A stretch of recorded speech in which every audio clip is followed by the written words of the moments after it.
নমস্কার বন্ধুরা, আমার পাকশালাতে আপনাদের সবাইকে স্বাগত। আশা করি আপনারা সবাই ভালো আছেন।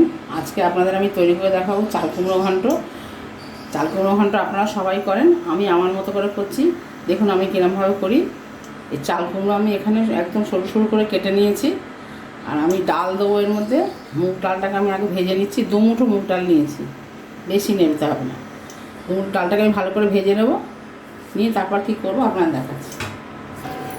আমি ইন্ডাকশানে একটা কড়া বসিয়ে দিয়েছি, কড়াটা গরম হয়ে গেছে। আমি এর মধ্যে ডালটা ভেজে নিচ্ছি।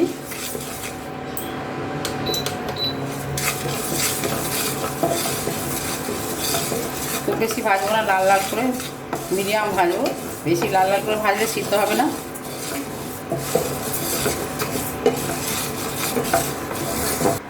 আমার ডালটা ভাজা হয়ে গেছে, আমি নামিয়ে নিলাম। নিয়ে এটাকে পরিষ্কার করে 2-3 বার করে ধুয়ে নেবো।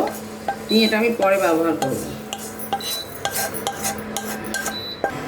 আমি ইন্ডাকশানে আমার কড়াটা বসিয়ে দিয়েছি। এর মধ্যে আমি 1 কড়া তেল দিলাম, আর একটুখানি দেবো, ব্যাস, আর দেবো না।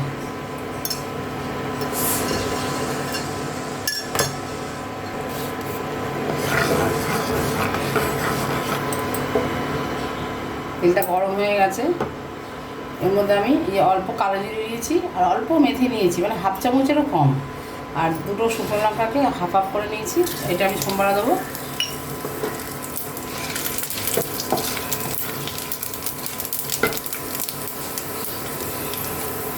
আর কয়েকটা কাঁচা লঙ্কা দেবো।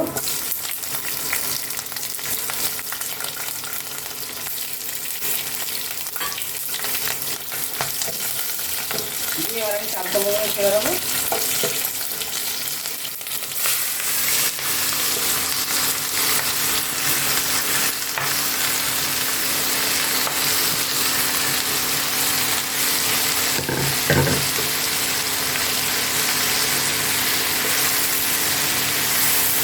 একটু নাড়াচাড়া করবো।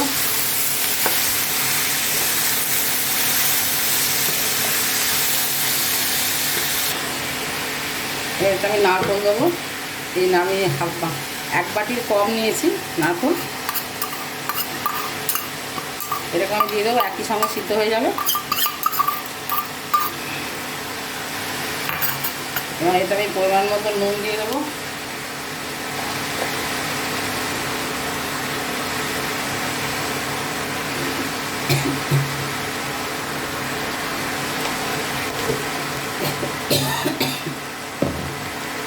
হলুদ দিয়ে দিচ্ছি। হলুদ বেশি দেবো না। ভালো করে নাড়াচাড়া করে না, আমি ঢাকা দিয়ে দিচ্ছি। এ থেকে জল বেরোবে, এটাই সিদ্ধ হয়ে যাবে, আর জল দিতে হবে না।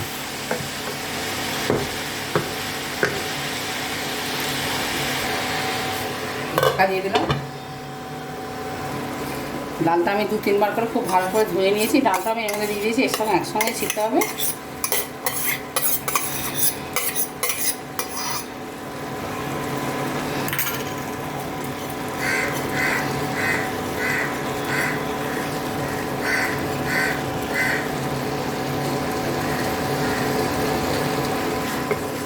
মিশিয়ে দিয়ে আমি গ্যাসটা একটু কমিয়ে, ইন্ডাকশানটা একটু কমিয়ে দেবো। দিয়ে আমি ঢাকা দিয়ে দেবো। দেখুন এখনই কত জল বেরিয়ে গেছে, আরও জল বেরোবে।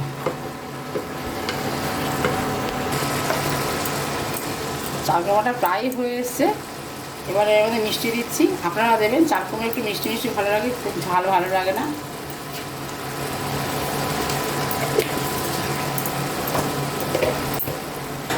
আমি একটু নাড়াচাড়া করে আবার ইন্ডাকশানের এটা কমিয়ে দিচ্ছি। দিয়ে আমি আরেকটু রাখবো। কুমড়ো ঘন্টটা একদমই রেডি হয়ে গেছে, নামিয়ে আপনাদের দেখাচ্ছি। আমার নারকেল দিয়ে ডাল দিয়ে চাল কুমড়ো ঘন্ট একদম রেডি হয়ে গেছে। আর দেখুন এখানে দেখতে যেমন সুন্দর হয়েছে, খেতেও আশা করি ভালো লাগবে। যদি ভালো লাগে লাইক, শেয়ার, কমেন্টস করবেন। আর ফেসবুক থেকে ফলো করবেন। আর রান্নাটা সবার মাধ্যমে শেয়ার করবেন। আর কমেন্টসের মাধ্যমে অবশ্যই জানাবেন রান্নাটা আপনাদের কেমন লাগলো। আর আপনারা সবাই ভালো থাকবেন, সুস্থ থাকবেন। ফিরে আসবো অন্য কোনো রেসিপি নিয়ে। নমস্কার।